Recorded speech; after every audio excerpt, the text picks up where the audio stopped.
नमस्कार बच्चों हमने 7th क्लास में अभी तक महाभारत का काम शुरू कर रखा था। उसमें हमने 1 से 15 पार्ट पूरे कर लिए महाभारत के। आज से हम बच्चों बसंत की पुस्तक का काम शुरू करने जा रहे हैं, जिसमें हमने पार्ट 1 से 4 पहले कर लिए हैं और आज हम इसका लेसन 5 यानी कि पार्ट 5 शुरू करने जा रहे हैं, जिसका शीर्षक है मिठाई वाला। ये कौन सी पुस्तक में है? बसंत की पुस्तक में शुरू कर रहे हैं। यह कहानी जो है भगवती प्रसाद वाजपेयी, जिसमें कहानीकार ने एक पिता का बच्चों के प्रति प्रेम भाव को दर्शाया है।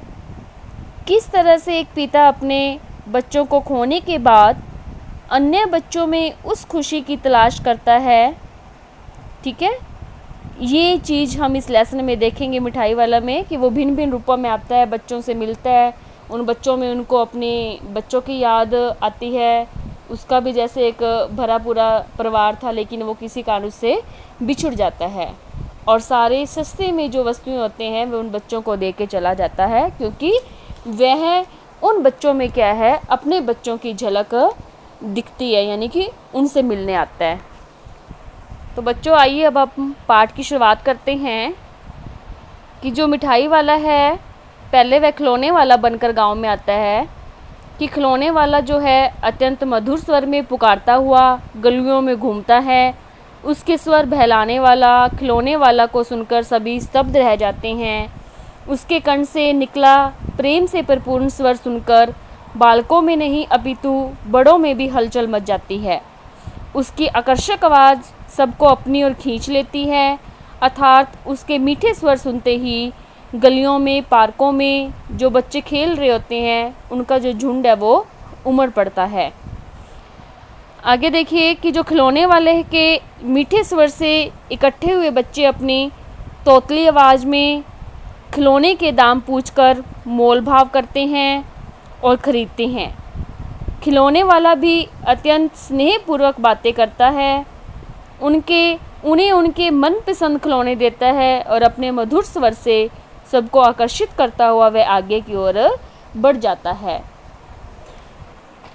फिर एक बार जब राय विजय बहादुर के बच्चे चुन्नू मुन्नू खिलौने खरीद कर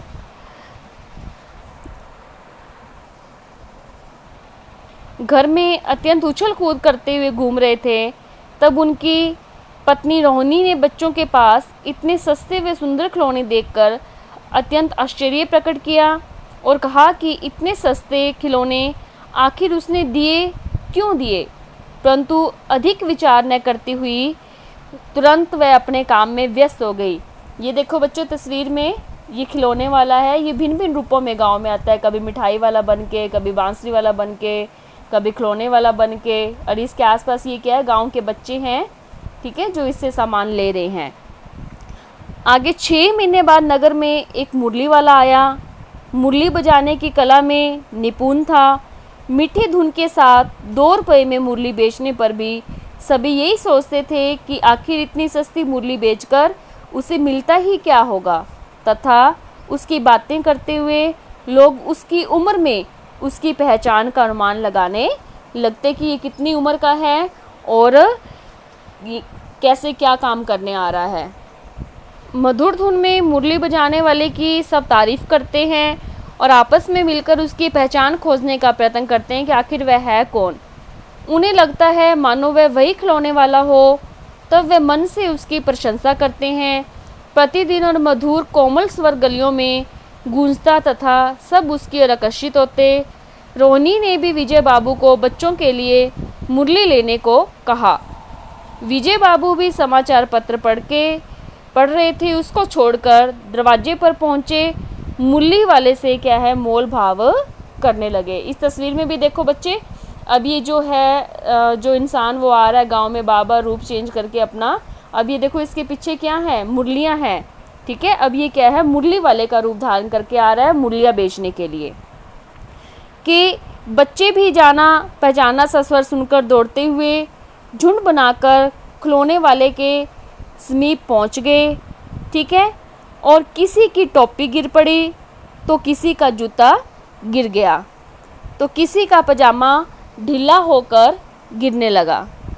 मुरली वाला उनका उत्साह देखकर भाव विभोर होकर बोला, सभी को मिलेगी मुरली, और वह सबको मुरली देने गया लगा। विजय बाबू मुरली का दाम जानकर मन ही मन प्रसन्न हुए, लेकिन वह एक असंतुष्ट ग्राहक की भांति बातें बनाते हुए कहने लगे कि सभी को इसी दाम में देते हो, फिर पैसे कम करने का एहसान मुझ पर ही क्यों लाद रहे हो। विजय बाबू की एहसान वाली बात सुनकर मुरली वाला हैरान हो गया कि दुकानदार भले ही कितनी कम कीमत पर हानि उठाकर ये चीज़ क्यों न दे, परंतु ग्राहक को यही लगता है कि दुकानदार उसे क्या है, लूट रहा है। परंतु फिर भी वह अपनी मुरली बेचने में व्यस्त हो गया और बच्चों को मुरली देता हुआ फिर आगे की ओर बढ़ने लगा। रोहिणी क्या है, बहुत दिनों बाद क्या है, मुरली वाले का मीठा स्वर सुनती है, उससे संबंधित बातें सोचती सुनती रही। उसने अनुभव किया कि मुरली वाला बच्चों के प्रति अत्यंत स्नेहिल व ममत्व क्यों है, यानी कि वो आता है तो बच्चों से घुल मिल जाता है, बच्चों को सस्ते में चीज़ें दे देता है, लेकिन आती चाहे उसकी महंगी है, लेकिन वो क्या है, सस्ते में क्यों देता है। ये क्या है, रोहिणी यानी कि अनुभव कर रही है, उसके बारे में सोच रही है कि वो बच्चों से जब भी आता है उनसे घुल मिल जाता है। रोहिणी को कई दिनों तक मुरली वाले की स्नेहित प्रवृत्ति याद होती है, परंतु समय व्यतीत होने के साथ साथ उसकी स्मृति भी क्षीण हो जाती है। मीन्स उसकी जो याद है वो भी क्या है, अक्षीण होने लगी, यानी कि कम होने लगी है। 8 मास बाद भी जब मिठाई वाले का स्वर सुनाई दिया, तब रोहिणी को लगा कि यह स्वर कुछ परिचित सा जान पड़ता है, यानी कि जान पहचान वाला है। तब दादी माँ को बच्चों के लिए मिठाई लेने की बात कहती है।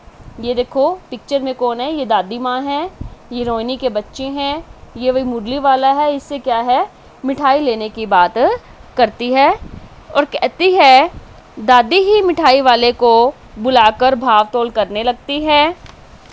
मिठाई वाला अपनी मिठाइयों की खूबियाँ बताकर दादी माँ को आकर्षित करने का प्रयास करने लगता है।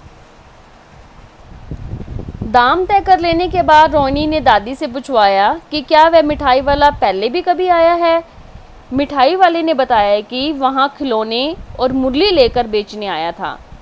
अब तो वह उससे कुछ जानने की इच्छा से कहती है कि इतनी कम कीमत पर बेचकर तुम्हें क्या मिलता है। परंतु जो मिठाई वाला है वो अत्यंत गंभीर हो गया और दुखपूर्वक अपनी बातों की चर्चा करने लगा कि मिठाई वाला, लेकिन रोहिणी के जो आग्रह पर मिठाई वाला अपनी करुण गाथा करने लगा। कभी वह प्रतिष्ठित व्यक्ति था, मीन्स यानी कि बहुत ऊंचा व्यक्ति था, बहुत सम्मान था, उसका भी एक घर था, बच्चे थे, परिवार था उसका, संपत्ति से भरपूर, परंतु अब वह क्या है, अकेला है। उसका सोचना यही है कि वे बच्चे कहीं न कहीं इन बच्चों के रूप में जन्मे होंगे, पर इन बच्चों की खुशी में ही अपनी खुशी खोजता है। भावुकता व ममत्व उसके हृदय में उमड़ पड़ा। उसके बिना पैसे ही बच्चों को मिठाई दे दी तथा पुनः अपनी मधुर आवाज़ में पुकारता हुआ आगे बढ़ गया। तो बच्चों, हमने इस मिठाई वाले जो लेसन है इसका हमने पठन पूरा कर लिया है।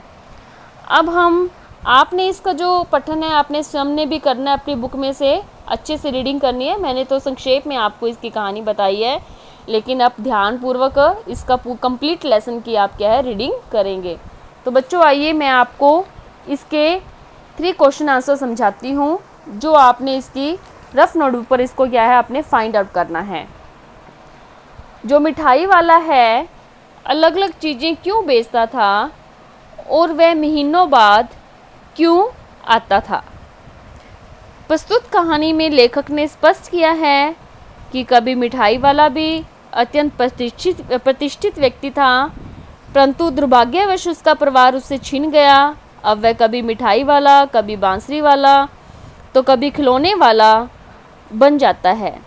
बच्चों में अपना ममत्व भाव व अपनी संवेदनाएं उड़ेलता है तथा आत्मसंतुष्टि प्राप्त करता है।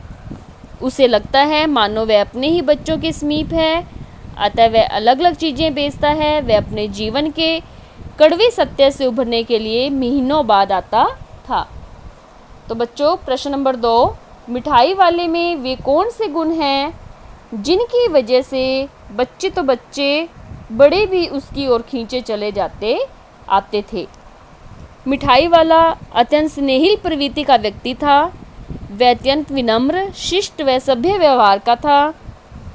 वह अन्यों से कम दामों पर अत्यंत मधुर वाणी में स्नेह से परिपूर्ण व्यवहार से ही बच्चों को ही नहीं बड़ों को भी आकर्षित करता है। प्रश्न नंबर 3, विजय बाबू एक ग्राहक थे और मुरली वाला एक विक्रेता। दोनों अपने अपने पक्ष के समर्थन में क्या तर्क पेश करते हैं। विजय बाबू मुरली वाले से भाव व कीमत की बातें करते हुए एक असंतुष्ट ग्राहक की भांति कहते हैं कि कीमत उतने ही लगाकर भी तुम मुझ पर एहसान लाद रहे हो। मुरली वाले को अत्यंत आश्चर्य होता है कि भले दुकानदार कितनी ही हानि उठाकर कम कीमत पर ही सामान क्यों न बेचें, परंतु ग्राहक को हमेशा यही लगता है कि दुकानदार उसे लूटकर उस पर अत्याचार कर रहा है। तो बच्चों मैंने आपको रीडिंग के साथ 3 प्रश्न भी समझाए हैं।